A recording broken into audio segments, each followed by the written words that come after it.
নমস্কার বন্ধুরা, কেমন আছো সবাই? লিলিয়ান অদ্রিজা মা মেয়ের এই ছোট্ট ব্লগটিতে সবাইকে স্বাগত জানাই। আজ রবিবার, এখন সকাল 7:30 মতো বাজে। আমরা সকাল সকাল বেরিয়ে পড়েছি অদ্রিজার তবলার ক্লাসে। আজকে সকালবেলায় প্রচণ্ড পরিমাণে রোদ দিয়েছে, কিন্তু রোদের তেজটা অতটা নেই, কারণ দুদিন আগে প্রচণ্ড পরিমাণে বৃষ্টিও হয়ে গেছে। দুদিন আগে বৃষ্টি হয়েছে, তবুও দেখো মাঠঘাটগুলো একেবারে জলে ভর্তি।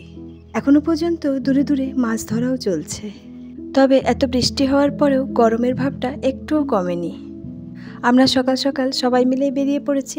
আমি আর অদ্রিজা তবলার ক্লাসে ঢুকবো, আর ওরা যাবে বাজার। এই দেখো, অদ্রিজা গান গাইতে বসে পড়েছে। সারা সপ্তাহে যে গানগুলো প্র্যাকটিস করে, ওগুলো তবলার সাথে সেট করার জন্য রবিবার সকালে তবলার ক্লাসে আসে। আর তার সাথে আমিও দু একটা গান সেট করে নিই। তো আমাদের ক্লাসটি হয়ে যাওয়ার পরে আমরা সকলেই বেরিয়ে পড়েছি। ওরাও বাজার দোকান করে ফিরে গেছে। এরপর আমরা সোজা বাড়ির পথে রওনা দেব। আজ রবিবার, তাই মাছের বাজারটা হয়েছে প্রচুর পরিমাণে। বাড়িতে গিয়েই আমি ফ্রেশ হয়ে ভাত বসিয়ে দিয়েছি, আর এদিকে মাছগুলো সব ধুয়ে রেখেছি। প্রত্যেক রবিবারই হয় মাছ না হয় মাংস, কিছু না কিছু একটা চাই, না হলে ভাত কিছুতেই মুখে উঠবে না। আরব অবশ্য নিরামিষ রান্নাটাই বেশি পছন্দ করে, কিন্তু অদ্রিজার নিরামিষ রান্না হলে কিছুতেই ভাত খাবে না।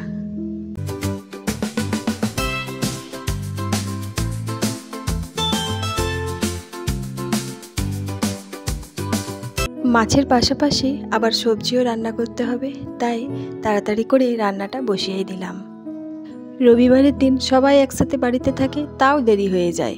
সবাই খেয়ে উঠতে প্রায় 3টে বেজে যায়। তারা তাড়াতাড়ি করে রান্নাটা করে নিচ্ছি, কারণ যদি তাড়াতাড়ি খাওয়া যায় তাহলে আবার বিকেলবেলায় বেরোনো আছে।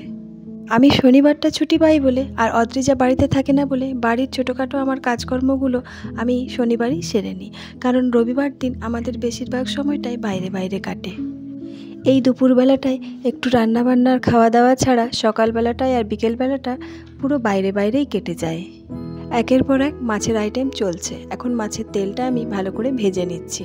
এরপরে মাছের ডিমটা মাখা আছে, এই দেখো ডিমের বড়াটা করে নিচ্ছি। বাড়িতেও সকালবেলাতে অনেকটাই মাছ কিনে রেখেছিল মা, আবার বাজার থেকেও অনেকটা পরিমাণ আনা হয়েছে। তো মিলিয়ে মিশিয়ে অনেকটাই হয়ে গেছে ডিমটা। বেশিরভাগটাই আজকে খাওয়া হয়ে যাবে, আর কালকের জন্য কয়েকটা রেখে দেব।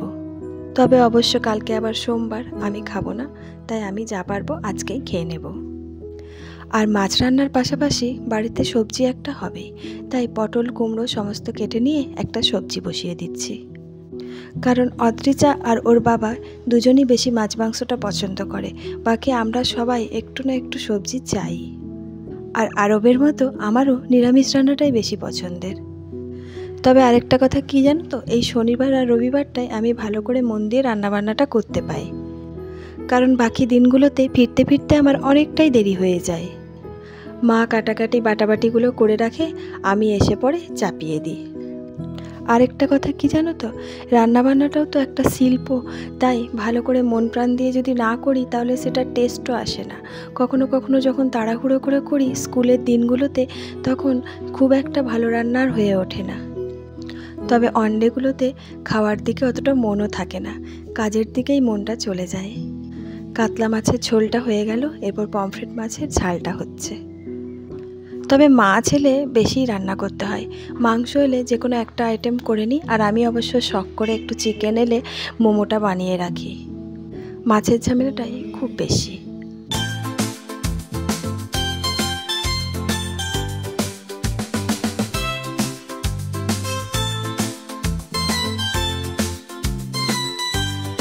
এই তরকারি রান্নাটা করেই তারপরে আমাদের খাওয়া দাওয়া শুরু হয়ে যাবে।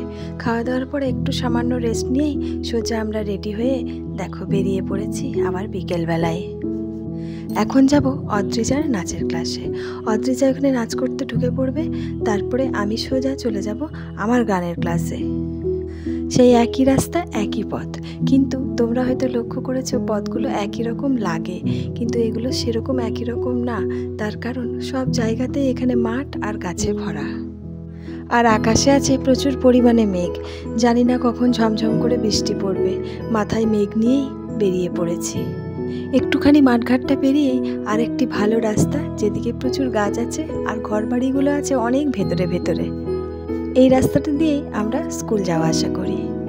কারণ এই রাস্তাটাতে গাড়ি চলাচল অনেকটাই কম। এই রাস্তাটি আর বাজারটি পেরিয়ে গেলেই সোজা আমি পৌঁছে যাব গানের ক্লাসে। সামনেই আসছে 15ই আগস্ট, তার জন্য আমাদের চলছে পুরো দমে রিহার্সাল। 15ই আগস্টে বিভিন্ন রকম ক্লাবে প্রোগ্রাম, স্কুলে প্রোগ্রাম তো হয়েই থাকে। সেই অনুষ্ঠানের জন্যই এদের গানের তালিম দেওয়া হচ্ছে। গানগুলি রেডি করে দিয়েই আমি রাস্তায় বেরিয়ে পড়েছি। এটি হলো আমাদের স্কুলটার ঠিক পাশের রাস্তা। এই রাস্তাটির ধারে ওই সাদা রঙের বাড়িটি দেখছো, ওটির মধ্যে তৈরি হচ্ছে বিভিন্ন রকমের ঠাকুর। তোমাদের হয়তো আগে একবার দেখিয়েছিলাম। এখান থেকে সোজা আমি চলে যাচ্ছি অদ্রিজার নাচের ক্লাসে। অদ্রিজারা অনেকক্ষণ আগেই নাচের ক্লাসে পৌঁছে গেছে। আমি এখন হেঁটে হেঁটে যাচ্ছি ওদের ক্লাসে। রাস্তাটি একেবারেই ফাঁকা, কোনো যানজটও নেই। সোজা পৌঁছে গেছি নাচের ক্লাসে।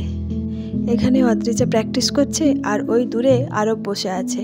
ও প্রচণ্ড জ্বালিয়েছে, তাই ওকে পিছন দিকে দাঁড় করিয়ে রেখেছে। সপ্তাহে এই একটা দিনই আসি বলে আমরা এটা সহজেই অফ করতে চাই না। আর এবার দেখো ছোট ছোট বাচ্চাদের ভিড়। ছোট ছোট বাচ্চাগুলো মান অভিমান করেছে, মিস হয়তো বকেছে, সেজন্য কিছুতেই নাচ করবে না। এখনকার দিনে দেখবে পুচকেদের মান অভিমানটাই খুব বেশি হয়। আর বাইরে আছে সমস্ত মারা, ওরা অপেক্ষা করছে মেয়েরা নাচছে। এই যে অদ্রিজাও বেরিয়ে পড়েছে। আমরা এবার সোজা বাড়ির পথে রওনা দেব। ভেতরে এখনও প্র্যাকটিস চলছে। আমরা এদিকে গাড়ি স্টার্ট দিয়ে দিয়েছি। সেই পুলটার পেরিয়ে যাচ্ছি। এটা তো দুদিন আগে একদম ভর্তি হয়ে গেছিলো জলে, এখন পাম্প করে জল বার করা হয়েছে। এবার এই রাস্তা দিয়ে এখন সব যাতায়াত করতে পারছে। গাড়িতে যেতে যেতে আরও বার অদ্রিজা চলছে ফুচকা খাওয়ার গল্প। বাইরে বেরোনোই মানেই ওদের কিছু খাওয়া দাওয়া চাই। আর ওই ফুচকার দোকানের পাশে এই শিব মন্দির। আমি বললাম শিবকে প্রণাম করে আসি, তারপরে খাওয়া খাই হবে। সোজা ঢুকে পড়েছি সেই মন্দিরে। এখন রাত্রিবেলা, তাই অন্ধকার অন্ধকার আসছে, কিন্তু মন্দিরের ভেতরটি ভারী সুন্দর। কাল সোমবার, তখন এই মন্দিরের মাটি একটুও দেখা যায় না, এত মানুষের ভিড় থাকে। ভেতরে ঢুকেই আমি প্রথমেই একটু প্রণাম করে নিলাম। শিবকে এত সুন্দর জায়গায় রাখা হয়েছে যে জল ঢালাটা খুব সুন্দরভাবেই হবে। অনেক অনেক জায়গায় দেখেছি শিবকে অনেক উঁচুতে রাখা হয়। তোমরাও হয়তো লক্ষ্য করেছো কখনো কখনো শিবকে একদম উঁচু করে বেদি করে রাখা আছে। সেক্ষেত্রে কিন্তু জল ঢাললে জলটা অনেক সময় পায়েও লাগতে পারে। আর এখানে একদম নিচে রাখা হয়েছে, জল ঢালা মাত্র গড়িয়ে চলে যাবে। আর দেখতেই পাচ্ছ আসছে অনেকেই আর আরতি করছে। আমরা তো আর সেই হিসাবে বেরোইনি, আমরা কাজ নিয়েই বেরিয়েছিলাম। হঠাৎই প্রণাম করতে ঢুকে পড়েছি, তাই আরতির সরঞ্জাম আমাদের কাছে নেই। কিন্তু আমরা আরতি দেখে প্রণাম করলাম মন প্রাণ দিয়ে। কালকে শ্রাবণ মাসের সোমবার বলে এত সুন্দর করে ফুল দিয়ে সাজানো হয়েছে। আর শিবের চারিপাশে আছে ষাঁড়, ত্রিশূল। মন্দির থেকে বেরিয়েই সামনেই একটি গাছের তলায় আছে হনুমানের মূর্তি। আর এই গাছটি হচ্ছে অশ্বত্থ গাছ। এই গাছের মধ্যেও অনেকে মানসিক করে সুতো বেঁধে দিয়েছে। আর এই গাছের গোড়াতেও অনেকে জল ঢালে। এবার আস্তে আস্তে আমরা এখান থেকে বাইরের পথে রওনা দেব। কালকে এখানে খুব সুন্দর গানও হবে আর লাইটও জ্বলবে। এই যে মন্দিরের পাশেই আছে এই ফুচকার গাড়িটি। সে তো কারুর লোভ সামলানো যায় না, সবাই তো লাইন দিয়ে দাঁড়িয়ে পড়েছে ফুচকা খাবে বলে। আর এদিকে আবার পাপড়ি চাট বানানো হচ্ছে। সেই দেখে আমি 2টো পাপড়ি চাট নিলাম, কারণ আমার তেঁতুল জলটা এখন আর ভালো লাগে না। আর এই ইদানিং বেশ কয়েকবার খেয়ে দেখেওছি, গলাটাও জ্বলছে আর শরীরটাও খুব খারাপ লাগছে। তাই ফুচকার গাড়িটির সামনে দাঁড়ালেই হয় 2টি না হয় 4টি পাপড়ি চাট খাই। আর ওরা তো পুরো দমে ফুচকা খেয়ে চলেছে। তবে অবশ্য ফুচকা এমন একটা নেশা, বাইরে বেরোলেই অনেকেরই দেখবে খুব খেতে ইচ্ছা করে। এই জিনিসটি আবিষ্কার করে বহু মানুষের রুজি রোজগার সে বাড়িয়ে দিয়েছে। এই দেখো গাড়ির মধ্যে ফুচকার পাহাড় আস্তে আস্তে কমে আসছে। যত রাত যাবে তত পাহাড়টি আস্তে আস্তে ছোট হবে। অদ্রিজার আবার এইসব উল্টোপাল্টা জিনিস খেতে ভীষণই ভালো লাগে। আর ওর দেখে দেখে আরবও শিখে গেছে। তো চলো বন্ধুরা, এদের এই খাওয়া দাওয়াটা হয়ে গেলেই আমরা সোজা এরপর বাড়ি ফিরে যাব। তো আজকের ভিডিওটা আমি এখানেই শেষ করছি। ভিডিওটা তোমাদের কেমন লাগলো একটা কমেন্ট করে জানিও। ভালো লাগলে লাইক করো। যারা যারা সাবস্ক্রাইব করোনি তারা প্লিজ সাবস্ক্রাইবটা করে দিও আর শেয়ার করো। আর তোমরা সবাই খুব খুব খুব ভালো থেকো, সুস্থ থেকো আর আনন্দে থেকো। দেখা হবে খুব শিগগির পরের একটা ব্লগে। তোমরা সবাই খুব ভালো থেকো, সুস্থ থেকো আর আনন্দে থেকো।